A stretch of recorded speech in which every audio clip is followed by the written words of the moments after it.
Hello guys, तो एक बार फिर से मैं सीएम दीक्षित आज आपको एक नया लेक्चर पढ़ाऊंगा, नए टॉपिक्स पढ़ाऊंगा। केमिकल काइनेटिक्स हमारा चल रहा था तो उसको हम कंटिन्यू करेंगे।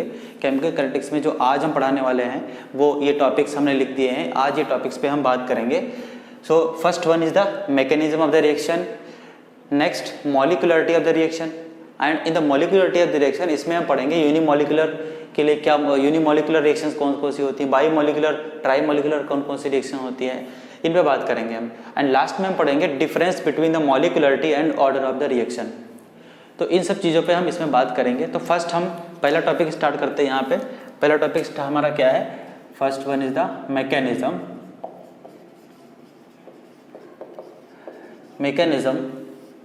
Of reactions. तो रिएक्शंस की मैकेनिज्म को समझते हैं। यहाँ पे कौन कौन सी मैकेनिज्म होती हैं। तो according to the mechanism reactions को दो कैटेगरीज में हमने बांटा है। First one is the elementary reaction, elementary reactions. Elementary reactions कौन कौन सी होती हैं? गाइस, एलिमेंट्री रिएक्शन का मतलब होता है, एलिमेंट्री टर्म से आप समझ जाओगे कि एलिमेंट्री रिएक्शन ऐसी रिएक्शंस होती हैं जो एक सिंगल स्टेप में कंप्लीट हो जाती हैं, एक ही स्टेप में कंप्लीट हो जाती हैं। ठीक है, कंप्लीट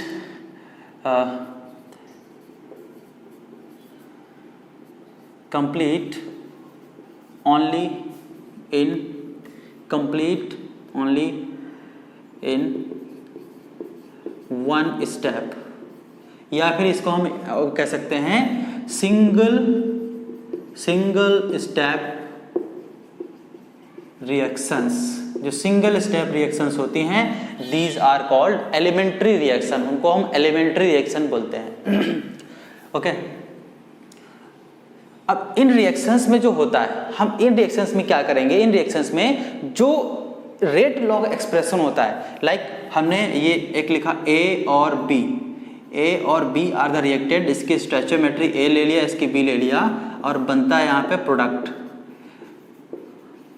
ठीक है, तो इस केस में क्या है? For the elementary reaction the rate law expression, rate जो होगा क्या हो जाएगा? A to the power small a and B to the power small b. यहां पे क्या होगा? For the elementary reaction the exponent in the rate law expression are equal to the stoichiometric coefficient. तो क्या करेंगे हम? Exponents of rate law are equal to the stoichiometric।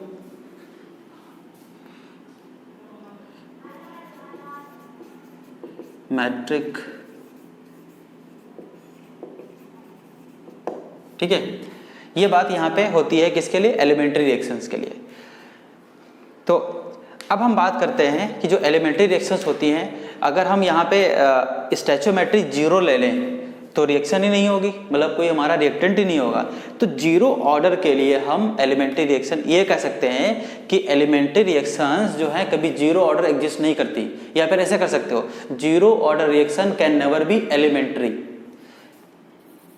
Zero order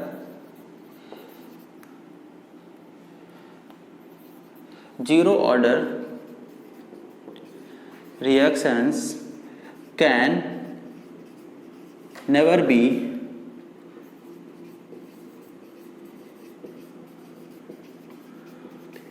elementary। Zero order reactions जो होती हैं वो कभी elementary नहीं हो सकती। तो ये कुछ पॉइंट्स थे जो हमने एलिमेंट्री रिएक्शंस के बारे में बताया आपको। अच्छा, अब हम इसके बाद जो सेकंड कैटेगरी आती है वो आती है कॉम्प्लेक्स रिएक्शंस की। तो कॉम्प्लेक्स रिएक्शंस की बात करते हैं यहाँ पे हम, तो इसको मिटाने जा रहे हैं हम।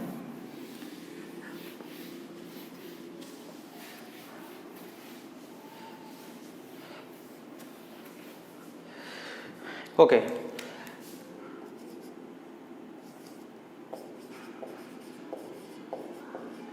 Complex reactions. तो गाइस कॉम्प्लेक्स रिएक्शन का मतलब, कॉम्प्लेक्स टर्म से आप समझ रहे होंगे कि ऐसी रिएक्शन जो काफ़ी कॉम्प्लेक्स हो जाए, कई सारे स्टेप्स हो जाए, उसमें मिक्सिंग हो जाए, मिक्सिंग ऑफ द स्टेप्स, कुछ स्टेप स्लो होते हैं, कुछ स्टेप स्लोवेस्ट हो जाते हैं, कुछ फास्ट हो जाते हैं, तो कई सारे स्टेप्स रिएक्शन जिसमें होती है उसको बोलते हैं multi step reaction, and this is complex reaction. So complex reactions are the multi step reactions. Multi step reactions को हम कॉम्प्लेक्स रिएक्शन बोलते हैं, जिसमें कई सारे स्टेप हो जाते हैं। ठीक है, अब ये मल्टी स्टेप रिएक्शन जो हो जाते हैं ये कौन कौन से हो सकते हैं? इसमें से कुछ स्लो भी हो जाते हैं, हो सकता है कि कोई स्टेप ऐसा हो जो काफ़ी स्लो, और कुछ स्टेप स्लोवेस्ट, एक तो आता है स्लोवेस्ट, मतलब स्लो अगर हम बोलते हैं तो वो उनको हल्का सा स्लो कैटेगरी में डालते हैं, बट स्लोवेस्ट का मतलब बहुत ही कम, ठीक है, बहुत ही ज़्यादा कम हो जाता है। और एक होता है फास्ट और वेरी फास्ट। चलो, तो ये चीज़ें यहाँ पे पढ़ेंगे हम। अब इसका एग्जाम्पल एक देखते हैं, एग्जाम्पल से हम इसको क्लियर करते हैं, एग्जाम्पल समझते हैं इसका। तो कॉम्प्लेक्स रिएक्शंस का एग्जाम्पल देखते हैं। जैसे कि हमने ले लिया यहाँ पे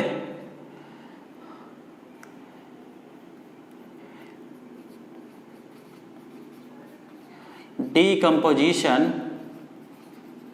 ऑफ H2O2। H2O2 का डीकम्पोजिशन करवाते हैं तो क्या बनेगा? यहाँ पे H2O2 का डीकम्पोजिशन करवाते हैं, H2O2 का जब डीकम्पोजिशन करवाते हैं तो बनता है वाटर और प्लस नेसेंट ऑक्सीजन बनती है। नेसेंट अकेली ऑक्सीजन बनती है, अकेला। ठीक है, इसको बैलेंस कर लेते हैं गाइस, 2 and 2 2 to the 4 2, यहाँ पे 2 आएगा। सो अब इसको, ये तो ओवरऑल रिएक्शन है, ये क्या है? ओवर रिएक्शन है, ओवरऑल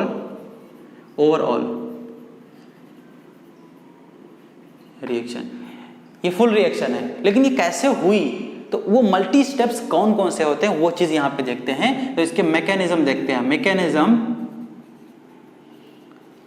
मैकेनिज्म में क्या होगा इसके, तो देखते हैं। सबसे पहले क्या करेंगे हम, H2O2 को लेंगे, H2O2 का ब्रेकडाउन करवाएंगे तो ये टूट जाएगा वाटर, एक मॉलिक्यूल वाटर का, और ये बन जाएगा नेसेंट ऑक्सीजन, एक मॉलिक्यूल। ठीक है, अब ये नेसेंट ऑक्सीजन के जो मॉलिक्यूल्स होंगे ये आपस में रिएक्शन कर लेंगे, स्टेप नंबर 1, पहला स्टेप।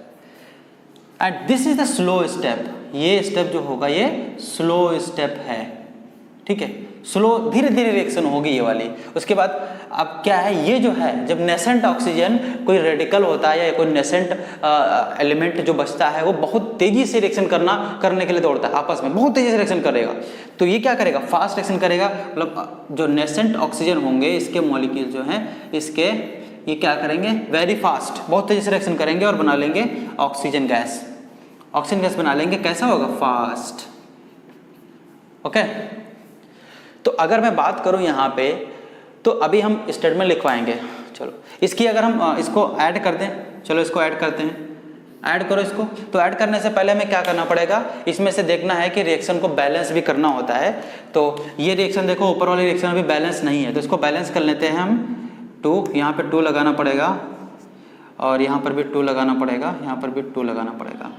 तो अब ये 2O से ये कट जाएंगे और बचेगा क्या, 2H2O2 बचेगा, इधर बचेगा आपका 2 वाटर प्लस का O2। तो ये इसकी एक बैलेंस्ड इक्वेशन बन जाएगी जो कि मैंने ऊपर लिखा था। ठीक है, दिस इज ओवरऑल रिएक्शन। अब इसमें क्या होता है, अब यहाँ पे ये स्लो स्टेप और फास्ट स्टेप का काम क्या होता है, इसमें से कौन रिएक्शन है जो कि रेट को डिटरमाइन करेगी, हम इस पे करेंगे या इस पे करेंगे, तो वो उन सब चीज़ों पे बात करते हैं। तो गाइस इसको पहले हम मिटा देते हैं। अब यहाँ पे कुछ पॉइंट्स लिखते हैं, तो कुछ पॉइंट्स लिखते हैं यहाँ पे।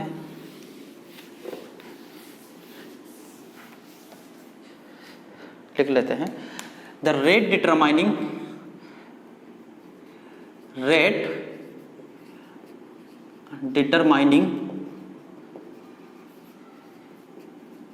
स्टेप इज स्लोवेस्ट और स्लो स्टेप। जो रेट डिटरमाइन करता है वो सबसे स्लो वाला स्टेप होता है। जो हो सकता है 3 स्टेप रिएक्शन हो जाती है तो स्लोवेस्ट हो जाती है, उसमें से कोई हो सकता है स्लोवेस्ट होती। तो अगर एक रिएक्शन स्लो है और एक रिएक्शन स्लोवेस्ट है तो हम स्लोवेस्ट को लेंगे। अगर ओनली स्लो और फास्ट है तो स्लो रिएक्शन को लेंगे यहाँ पे हम। अच्छा, तो रेट डिटरमाइनिंग जो स्टेप होता है वो स्लो रिएक्शन वाला होता है। फास्ट रिएक्शन कभी रेट डिटरमाइन नहीं करता कॉम्प्लेक्स रिएक्शन के लिए। अच्छा, और क्या है, कॉम्प्लेक्स रिएक्शन में अगर हम बात करते हैं तो ऑर्डर ऑफ रिएक्शन कौन बताता है? जो ऑर्डर ऑफ रिएक्शन है उसके कंपोनेंट्स को कौन बताता है? वो भी स्लो रिएक्शन ही बताती है। जो स्लो स्टेप होता है, स्लो स्टेप देखो, ऑर्डर ऑफ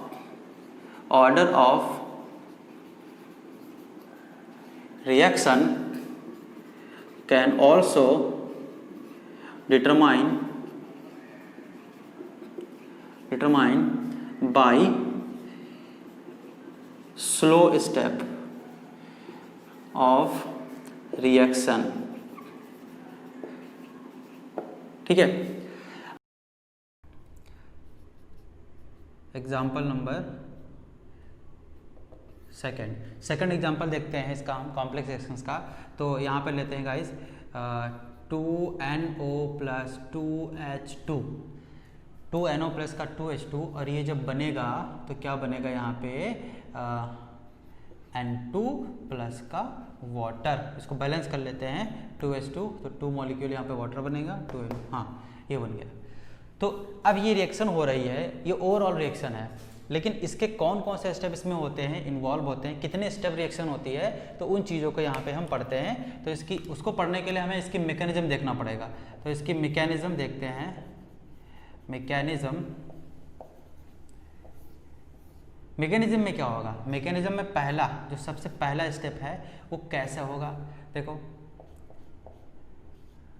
जो 2 मॉलिक्यूल हैं NO के, इसको हम एक सेकेंड, हाँ 2NO गिव्स 2NO जो है ये N2O2 में कन्वर्ट हो जाता है, और ये रिएक्शन जो है वो रिवर्सिबल होती है, मीन्स आपस में ये इंटर कन्वर्टिबल होते हैं। ये रिएक्शन फॉरवर्ड भी हो सकती है और बैकवर्ड में भी हो सकती है। ठीक है, 2 स्टेप रिवर्सिबल रिएक्शन हो जाती है, and this is the fast reaction, fast step है, फास्ट स्टेप रिएक्शन है। ओके, अच्छा सेकेंड स्टेप में अगर हम बात करते हैं, सेकेंड स्टेप में बात करते हैं तो ये क्या करेगा, जो N2O है, N2O2 है, जो N2O2 है ना, ये हाइड्रोजन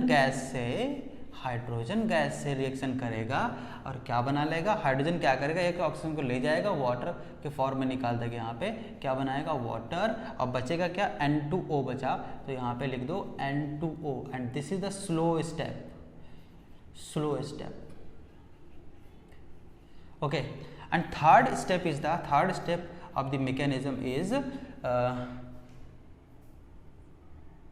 this N2O2.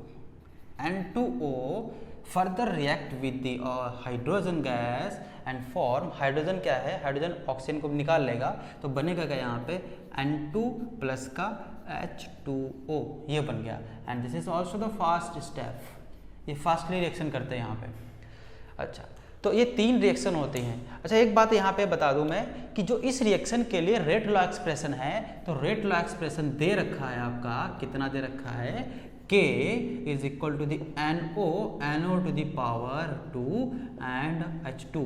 ये इसका एक्सपेरिमेंटल है, एक्सपेरिमेंटली जो इसका रेट लॉ एक्सप्रेशन है इस रिएक्शन के लिए वो हमको गिवन है। अब बात करते हैं, तो मैकेनिज्म हमने देखी, इसमें जो स्लो स्टेप है वो ये वाला है। तो ये स्टेप क्या करेगा, रेट को डिटरमाइन करेगा, इसी के अकॉर्डिंग इसका रेट लॉ होना चाहिए। लेकिन अभी यहाँ पे देखो क्या है, अगर हम इसके अकॉर्डिंग लिखते हैं, according to this second step के अकॉर्डिंग लिखते हैं रेट लॉ, तो क्या आएगा वो रेट लॉ, यहाँ पे लिखते हैं रेट लॉ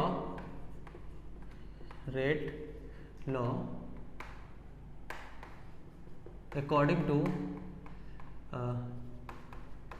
स्लो स्टेप। जो स्लो स्टेप है हमारा सेकंड वाला, इसके अकॉर्डिंग अगर हम रेट लॉ लिखते हैं तो रेट लॉ कुछ इस तरह से आएगा हमारा, rate is equal to the K rate is equal to the K N2O2 plus N2O2 और मल्टीपल ऑफ हाइड्रोजन। तो ये रेट लॉ आएगा सेकंड स्टेप के लिए, क्योंकि यही स्लो स्टेप है। अब लेकिन यहाँ पे क्या है, जो हमारा एक्सपेरिमेंटली हमने देखा उसमें NO दिया है, तो मतलब जो N2O2 है वो रेट पे उसका कोई फर्क नहीं पड़ता। तो N2O2 की जगह हमने जो पहला स्टेप लिखा यहाँ पे, क्या हम N2O2 की जगह NO का स्क्वायर लिख सकते हैं? क्यों नहीं लिख सकते भाई, क्यों नहीं लिख सकते? कि अगर हम यहाँ पे देखो, इसको समझने के लिए क्या है, जो पहला स्टेप है, पहला स्टेप में फॉरवर्ड के लिए लिखूँ तो NO का स्क्वायर मतलब के NO का square is equal to the forward direction के लिए जो रेट होगा वो बैकवर्ड डायरेक्शन के लिए रेट होगा क्या, N2O2 के N2O2। तो यहाँ पे के फॉरवर्ड के लिए, के बैकवर्ड के लिए अगर इक्वल होगा तो कट जाएगा। तो कुल मिलाकर के क्या आएगा, यहाँ पे जो NO है, NO की जगह पे हम NO स्क्वायर की जगह N2O2 की जगह पे हम NO स्क्वायर को प्लेस कर सकते हैं आराम से। तो वही काम करेंगे यहाँ पे। ये कहाँ से आया, ये हमने निकाला इक्वेशन नंबर 1 से, जो फर्स्ट स्टेप था। यहाँ पे क्यों निकाला, क्योंकि यहाँ पे ये रिवर्सिबल रिएक्शन है, इसलिए हमने इसको इंटर कन्वर्ट कर लिया यहाँ पे। तो अब हम बात करते हैं यहाँ पे, इसको रख देते हैं। तो रेट हमारा क्या आएगा, rate is equal to the K, और N2O2 की जगह क्या रखेंगे हम, NO⁻², और H2। अब देखो ये आ गया हमारा रेट, ये रेट लॉ आ गया, रेट लॉ एक्सपेरिमेंट, ठीक है। तो आई थिंक ये आपको क्लियर हो गया होगा, समझ में आ गया होगा। 2 एग्जांपल हमने बता दिया, और दोनों एग्जांपल में क्या देखा हमने कि जो स्लो स्टेप होता है, this is the rate determining step. अच्छा, इसको मैंने ऐड नहीं किया, तो अगर आप ऐड करोगे तीनों इक्वेशंस को तो ये इक्वेशन आपको ऑब्टेन होगी, ये वाली इक्वेशन। हम ऐड कर देते हैं, तो अगर ऐड करेंगे देखो क्या क्या कटेगा इसमें, अगर इसको ऐड करेंगे तो क्या क्या कटेगा यहाँ पे,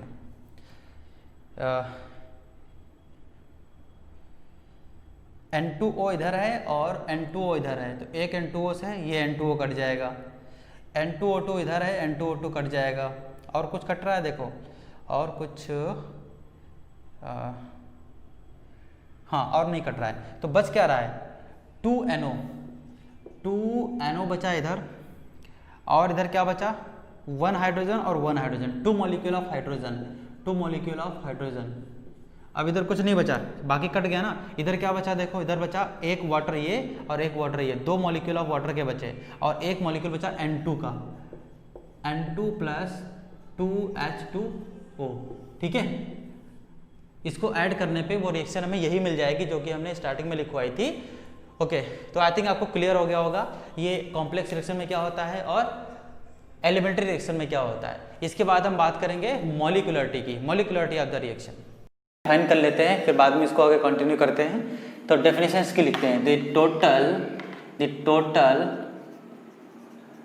number of reacting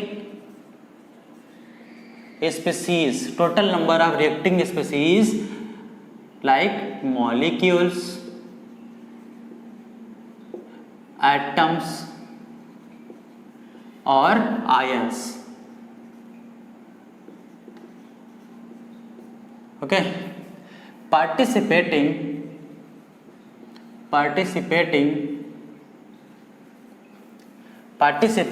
in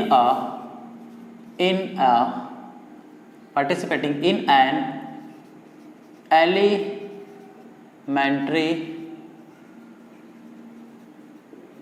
reaction, एक एलिमेंट्री रिएक्शन में जो total number of reacting species participate करते हैं इज कॉल्ड एज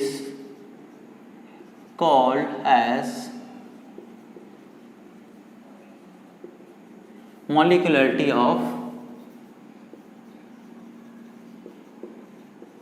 रिएक्शन। तो हमने डिफाइन कर दिया, इसमें क्या लिखा हमने कि जो एक रिएक्शन होती है, एक एलिमेंट्री रिएक्शन, कोई एलिमेंट्री रिएक्शन हो रही है, उसमें जो नंबर ऑफ रिएक्टिंग स्पीशीज होती हैं, अब वो मॉलिक्यूल भी हो सकती हैं, एटम भी हो सकते हैं और आयंस भी हो सकते हैं वहाँ पे। ओके, तो उनके टोटल नंबर्स को हम बोलते हैं उसकी मॉलिक्यूलरिटी। ओके, अब इसकी कैरेक्टरिस्टिक्स देखते हैं, तो क्या कैरेक्टरिस्टिक्स होती हैं इसकी।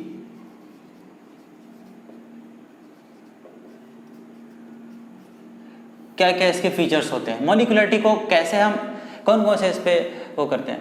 तो चलो पहला इसका स्टेटमेंट है कि जो मॉलिक्यूलरिटी होती है इज एन थ्योरेटिकल एक्सपेरिमेंट, ये थ्योरेटिकल क्वांटिटी है, ये एक थ्योरेटिकल वैल्यू होती है, ठीक है।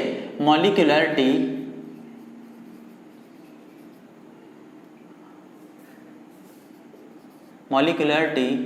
is a theoretical quantity, एक थ्योरेटिकल वैल्यू होती है, थ्योरेटिकल क्वांटिटी होती है जिसको। अच्छा, नेक्स्ट क्या है, molecularity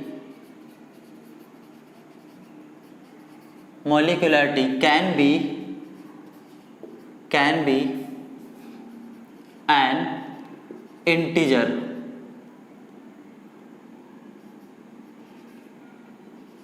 molecularity can be N integer, okay. अब कौन कौन से 1 2 3 डैश डैश ये हो सकता है, but it can not be zero नहीं हो सकती, मॉलिक्यूलरिटी कभी भी जीरो नहीं हो सकती और हमेशा होल नंबर होगी, 1 2 3 4 इस तरह से हो सकती है। तो कभी जीरो नहीं होगी, नेगेटिव नहीं होगी और फ्रैक्शनल नहीं होगी, ठीक है।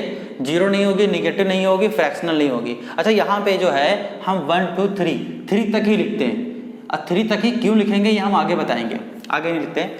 अच्छा, तो मॉलिक्यूलरिटी जो है एक इंटीजर हो सकती है, 1 हो सकती है, 2 हो सकती है, 3 हो सकती है, लेकिन जीरो नहीं हो सकती, नेगेटिव में नहीं हो सकती और फ्रैक्शनल में नहीं हो सकती थी, ठीक है। जो कि जो ऑर्डर ऑफ रिएक्शन हमने पढ़ा था वो इन तीनों को नहीं करता, वो जीरो भी हो सकता था, नेगेटिव भी हो सकता था और फ्रैक्शनल भी हो सकता था। आगे हम कंपेयर पढ़ेंगे तो वहाँ पे कंपैरिजन में इसको लिखेंगे। नेक्स्ट स्टेप है यहाँ पे इन elementary reactions,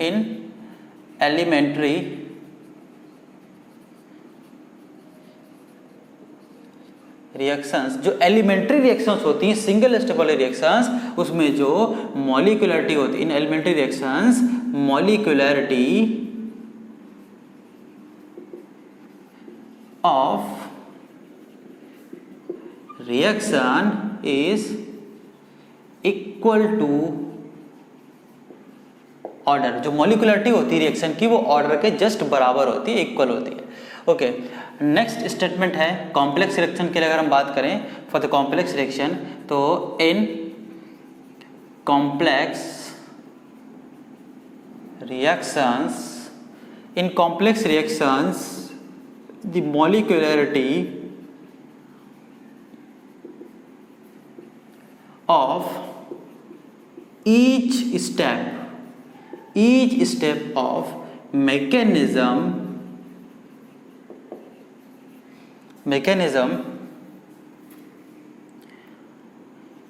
is defined separately। जो मैकेनिज्म के का हर एक स्टेप होता है, उन हर एक स्टेप को हम एक एलिमेंट्री रिएक्शन भी बोल सकते हैं, अलग अलग स्टेप्स को। तो हर एक स्टेप की मॉलिक्यूलरिटी अलग अलग होती है, ठीक है। लेकिन अगर हम ओवरऑल मॉलिक्यूलरिटी बोलते हैं in complex reactions the overall molecularity is meaningless, उसका कोई मतलब नहीं होता, या फिर कह सकते हो not significant.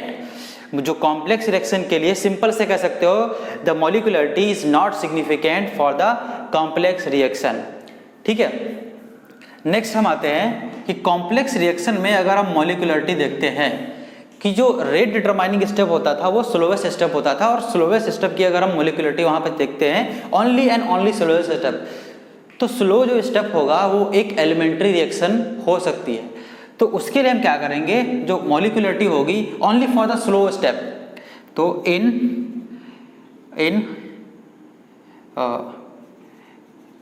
Complex reactions, the molecularity of slowest step, जो स्लोएस्ट स्टेप की मॉलिक्यूलरिटी होगी is equal to its order, equal to its order, वो उसके ऑर्डर के बराबर होगी। क्यों होगी? क्योंकि वो एक अकेली रिएक्शन है और वो एक सिंगल स्टेप में होने वाली रिएक्शन है जो स्लो स्टेप है, only and only slow step. Overall की बात नहीं कर रहे, ओवरऑल तो कुछ मॉलिक्यूलरिटीज की कुछ मीनिंगलेस होती है, लेकिन ओनली स्लो स्टेप की बात करेंगे तो वहां पे उसका जो ऑर्डर ऑफ रिएक्शन होगा वही उसकी मॉलिक्यूलरिटी होगी। ओके, अब हम यहाँ पे बात करते हैं कि मैक्सिमम 3 तक ही मॉलिक्यूलरिटी क्यों रखा, या ऑर्डर ऑफ रिएक्शन 3 तक ही क्यों पढ़ते हैं, 4th ऑर्डर नहीं पढ़ते, 5th ऑर्डर नहीं पढ़ते, तो उसकी बात करते हैं। तो उसके लिए एक स्टेटमेंट लिखते हैं यहाँ पे, the maximum value of molecularity and order, maximum value of molecularity and order is 3। क्या होती है? 3। मैक्सिमम 3 तक ही हम निकालते हैं, because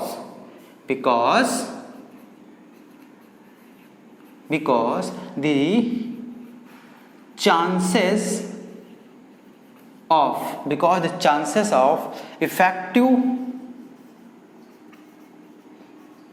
effective collisions, because the chances of effective collisions of more than 3 species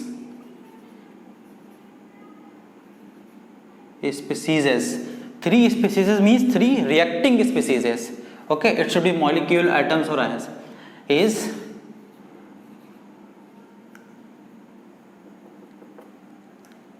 very rare। मतलब यहां पे इसका मतलब क्या हुआ कि 3 से ज्यादा अगर रिएक्टिंग स्पीसीज होंगी तो उनके बीच जो इफेक्टिव कोलिजन्स होते हैं वो बहुत ही कम होते हैं, नेग्लिजिबल होते हैं। मतलब आप कह सकते हो कि उसको हम डिफाइन नहीं कर सकते, उसको हम आइडेंटिफाई नहीं कर सकते, तो इसीलिए हम 3 तक ही यहाँ पे लेते हैं। ठीक है, अब इसको हम आगे बढ़ते हैं कि इसमें जो रिएक्टिंग स्पीसीज के अकॉर्डिंग, अगर ओनली 1 स्पीसीज है तो उसको यूनिमोलिकुलर बोलेंगे, 2 होगा तो बाईमोलिकुलर, 3 होगा तो ट्राईमोलिकुलर बोलेंगे। तो on the basis of number of reacting molecularity और ऑफ मॉलिक्यूलरिटीज 3 टाइप्स। ठीक है, तो इसको पढ़ते हैं, आप इसका स्क्रीनशॉट ले सकते हो।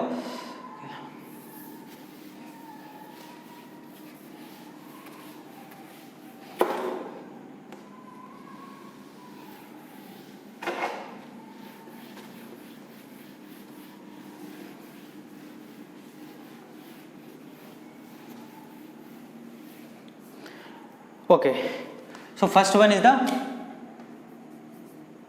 unimolecular reactions।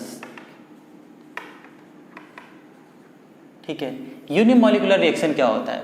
ऐसी रिएक्शंस जिसमें जो रिएक्टिंग स्पीसीज होती है ओनली 1 होता है। Have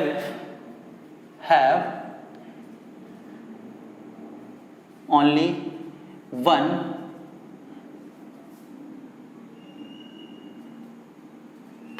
reacting species। और जब केवल रिएक्टेंट में एक ही होता है तो ऐसी रिएक्शंस हमने पढ़ रखा है, ऐसी रिएक्शंस को डीकम्पोजिशन रिएक्शंस हम बोलते हैं। डीकम्पोजिशन रिएक्शंस हम पढ़ते हैं ऐसी जिसमें यूनिमोलिकुलर होती है। लाइक यहाँ पे एग्जांपल लेते हैं एक अमोनियम नाइट्राइड का NH4NO2 अमोनियम नाइट्राइड, इसका जब डीकम्पोजिशन करवाते हैं हम तो यहाँ पे क्या बनता है? N2 गैस बनती है प्लस का 2 मॉलिक्यूल बनते हैं वाटर के यहाँ पे। ठीक है, तो this is the unimolecular reaction. ये यूनिमोलिकुलर रिएक्शन है। इसकी मॉलिक्यूलरिटी क्या है? इसकी मॉलिक्यूलरिटी है मॉलिक्यूलरिटी इसकी 1 है। नेक्स्ट आते हैं अगली बाईमोलिकुलर।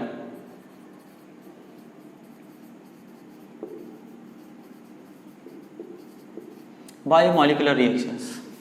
अच्छा, अब बायोमोलिकुलर रिएक्शंस में क्या होता है, इसमें क्या होता है, two reacting in the sense कि जो दो रिएक्टिंग स्पीसीज होती, एक ये ले लिया हमने और दूसरी ये ले लिया, ठीक है। अब इन दोनों के बीच में जो कॉलिजन हो रहा है वो इफेक्टिव कॉलिजन हो रहा है, साइमल्टेनियस।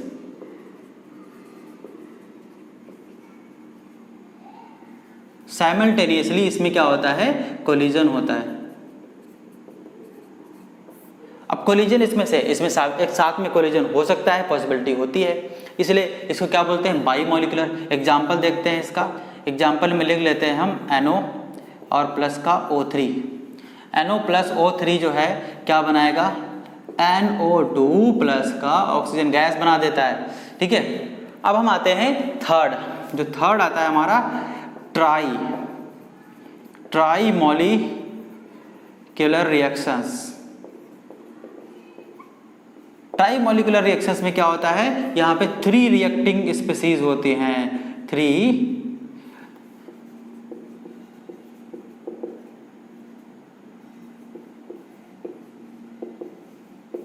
रिएक्टिंग यहाँ पे स्पीसीज होती हैं। अब देखो क्या होता है, अब जैसे जैसे पहले एक रिएक्टिंग स्पीसीज थी तो वो कहीं पर भी कोलिजन कर सकती थी अपने जैसे पार्टिकल्स में।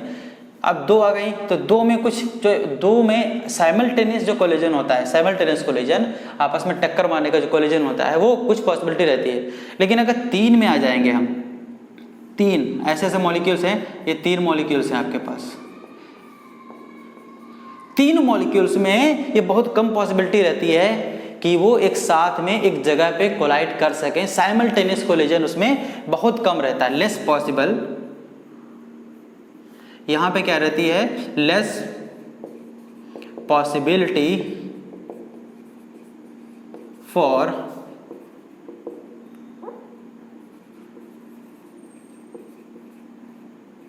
Simultaneous collision. मतलब क्या हुआ, जैसे कि आप कहीं पे जा रहे हो, आप कहीं पे घूमने जा रहे हो, 3 दोस्त मिलकर के घूमने जा रहे हो, तो हो सकता है कि एक दोस्त पहले पहुंच जाए, हो सकता है 2 दोस्त एक साथ में पहुंचे वहां पे प्लेटफॉर्म पे, ये भी हो सकता है। तो तीनों दोस्त जो हैं, तीनों फ्रेंड एक साथ में पहुंचे, पॉसिबिलिटी बहुत कम रहती है कि तीनों दोस्त जो हैं एक एग्जैक्ट टाइम पे एक ही साथ में प्लेटफॉर्म पे पहुंचते हैं। ये होता है कि एक दोस्त पहले पहुंच गया और 2 लोगों का वेट कर रहा है, फिर दूसरा आया, फिर 2 लोग मिलकर के तीसरे का वेट कर रहे हैं। तो जो 3 लोगों की वहां पे पॉसिबिलिटी होती है एक साथ पहुंचने की, वो बहुत ही कम होती है। अब इससे ज़्यादा अगर नंबर ऑफ मॉलिक्यूल्स करेंगे तो वहाँ पे और भी कम पॉसिबिलिटी हो जाएगी, इसलिए 3 से ज़्यादा हम पॉसिबिलिटी वहाँ पे मॉलिक्यूल्स नहीं लेते हैं। इसलिए हमने बताया था कि ऑर्डर ऑफ रिएक्शन और जो मॉलिक्यूलरिटी होती है वो 3 से कम ही होती है या 3 होती है, 3 से ज़्यादा नहीं होती है, ठीक है। क्यों? क्योंकि वहाँ पे 3 से ज़्यादा अगर लेंगे तो साइमल्टेनियस कोलिजन की पॉसिबिलिटी बहुत ही कम हो जाती है, नेग्लिजिबल हो जाती है। अब इसका एग्जांपल्स देख लेते हैं गाइस यहाँ पे, तो एग्जांपल्स लेते हैं इसकी। 2NO plus O2, 2NO plus O2 क्या बनाएगा, 2NO2। अब यहाँ पे देखो 2 इसके हैं और 1 इसका है, 2 और 1 मिलकर के 3, तो इसकी मॉलिक्यूलरिटी क्या हो जाएगी, इसकी मॉलिक्यूलरिटी 3 हो जाएगी। इसमें क्या था, इसमें 1 ये था, 1 ये था, एक स्पीसीज ये थी, एक स्पीसीज ये थी, तो ये 1 और 1 मिलकर के इसकी मॉलिक्यूलरिटी क्या आ रही थी, मॉलिक्यूलरिटी इसकी आ रही थी इक्वल टू 2, ठीक है। तो ये हो गया। तो आई थिंक ये आपको समझ में आ गया होगा, क्लियर हो गया होगा सारी चीज़ें। तो यूनिमॉलिकुलर क्या होता है, जब एक सिंगल रिएक्टिंग स्पीसीज होती है, बायोमॉलिकुलर में 2 रिएक्टिंग स्पीसीज होती हैं और दोनों के बीच साइमल्टेनियस कोलिजन होता है। ट्राईमॉलिकुलर में जो 3 रिएक्टिंग स्पीसीज होती हैं, तीनों के बीच साइमल्टेनियस कोलिजन होता है। इससे ज़्यादा हम नहीं कर सकते बिकॉज साइमल्टेनियस कोलिजन की जो पॉसिबिलिटी होती है वो नेग्लिजिबल हो जाती है। Okay, so this is all about the molecularity. इसके बाद हम अगला टॉपिक पढ़ेंगे कि मॉलिक्यूलरिटी और ऑर्डर ऑफ रिएक्शन में क्या डिफरेंस होता है तो दोनों को कंपेयर करेंगे हम। ओके, मॉलिक्यूलरिटी और ऑर्डर ऑफ रिएक्शन के बीच में डिफरेंस, कौन कौन से डिफरेंस होते हैं, तो इसको एक एक करके पढ़ते हैं हम। तो गाइस एक सिंपल रिएक्शन लिखते हैं हम। सिंपल रिएक्शन में लिखा A plus B gives product, okay. And इनका स्टोइचोमेट्री जो थी, इनकी जो स्टोइचोमेट्रिक कोएफिशिएंट था वो हम लिख लेते हैं स्मॉल a और इसका है स्मॉल b, ठीक है। Small a and small b are the stoichiometric coefficients. इधर भी एक रिएक्शन लिख लेते हैं हम, सेम b गिव्स प्रोडक्ट, ठीक है। दोनों तरफ रिएक्शन लिख ली। अब यहाँ पे हम बात करते हैं कि मॉलिक्यूलरिटी क्या होगी इस रिएक्शन के लिए, मॉलिक्यूलरिटी क्या होगी। ये रिएक्शन हम कौन सी लिया, हमने एलिमेंट्री रिएक्शन लिया, एलिमेंट्री सिंगल स्टेप रिएक्शन है, दोनों एलिमेंट्री रिएक्शन है। तो अब यहाँ पे अगर मैं मॉलिक्यूलरिटी की बात करता हूँ तो मॉलिक्यूलरिटी क्या हो जाएगी, इसका स्टोइचोमेट्रिक कोएफिशिएंट और इसका स्टोइचोमेट्रिक कोएफिशिएंट का सम a प्लस बी। इधर क्या हो जाएगा, जो इसका ऑर्डर ऑफ रिएक्शन होगा, order of reaction it should be equal to the a plus b. a plus b के बराबर भी हो सकता है। हमने एक बात बताया था कि ऑर्डर ऑफ रिएक्शन जो स्टोइचोमेट्रिक कोएफिशिएंट है उनके बराबर हो सकता है। लेकिन अगर इसका हम रेट लॉ एक्सप्रेशन लिखेंगे, इसका रेट लॉ लिखते हैं, एक्सपेरिमेंटल एक्सप्रेशन है, रेट लॉ लिखते हैं तो क्या हो जाएगा, a to the power x और b to the power y। But ये क्या है, ये maybe possible, maybe लिख देते हैं, इतना सफिशिएंट है, ओके। तो रेट लॉ एक्सप्रेशन कैसा होगा, K a to the power x और b to the power y, because order of reaction is an experimental quantity. तो यहाँ पे क्या होगा, this is theoretical quantity, this is theoretical quantity and this is experimental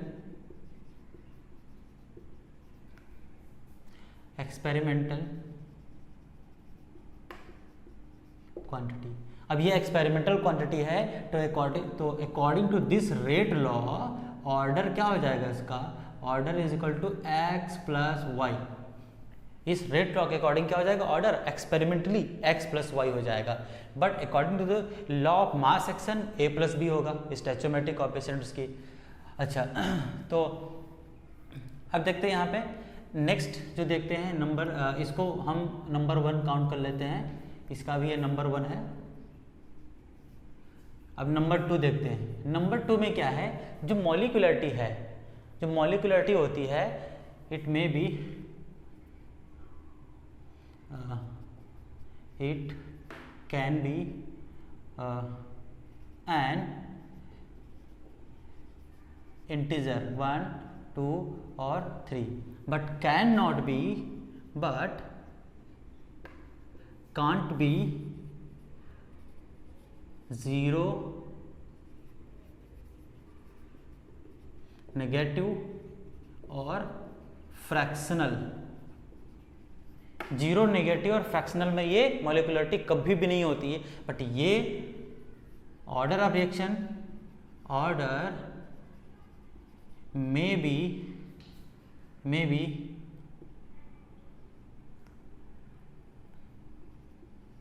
0, negative, positive और fractional, कुछ भी हो सकता है फ्रैक्शनल, ठीक है। 0, नेगेटिव, पॉजिटिव, फ्रैक्शनल, किसी में भी हो सकता है। अच्छा, और क्या है, थर्ड स्टेप यहाँ पे देखते हैं। तो तीसरा स्टेप देखते हैं। तो जो मॉलिक्यूलरिटी होती है, मॉलिक्यूलरिटी ओनली फॉर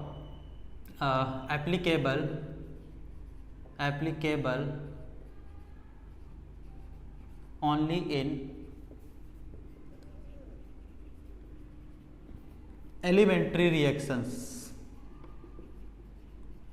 केवल एलिमेंट्री रिएक्शंस में हम मॉलिक्यूलरिटी निकालते हैं। लेकिन जो ऑर्डर ऑफ रिएक्शन है, ये दोनों में अप्लाई होता है। Applicable in both elementary as well as complex reactions, elementary as well as complex reaction दोनों में ये अप्लाई कर सकते हैं हम ऑर्डर ऑफ रिएक्शन को। ओके, एग्जाम्पल हैं तो इनमें हमने बताया कि रेट लॉ एक्सप्रेशन क्या होगा, इसका मॉलिक्यूलरिटी ऑर्डर क्या होगा, मॉलिक्यूलरिटी क्या होगी। तो पहला एग्जाम्पल यहाँ पे देखते हैं गाइस। पहला एग्जाम्पल जो फर्स्ट एग्जाम्पल है, this is decomposition of H2O2। Hydrogen peroxide को जब डिकम्पोज करते हैं तो वाटर और ऑक्सीजन का फॉर्मेशन होता है। यहाँ पे जो एज ए कैटलिस्ट हम लेते हैं प्लेटिनम, तो इसका अगर रेट लॉ हम लिखते हैं, rate law is an experimental quantity, तो एक्सपेरिमेंटल इसका जो रेट लॉ आता है that is this, rate is equal to K active mass of H2 and O2, ठीक है, H2O2। तो ये इसका एक्सपेरिमेंटल रेट लॉ आता है। तो अगर एक्सपेरिमेंटल रेट लॉ ये आता है तो इसका ऑर्डर ऑफ रिएक्शन क्या होगा, यहाँ पे पावर देख लो, 1 पावर है इसके ऊपर, पावर 1 है, तो इसका ऑर्डर ऑफ रिएक्शन क्या होगा, 1 के बराबर होगा।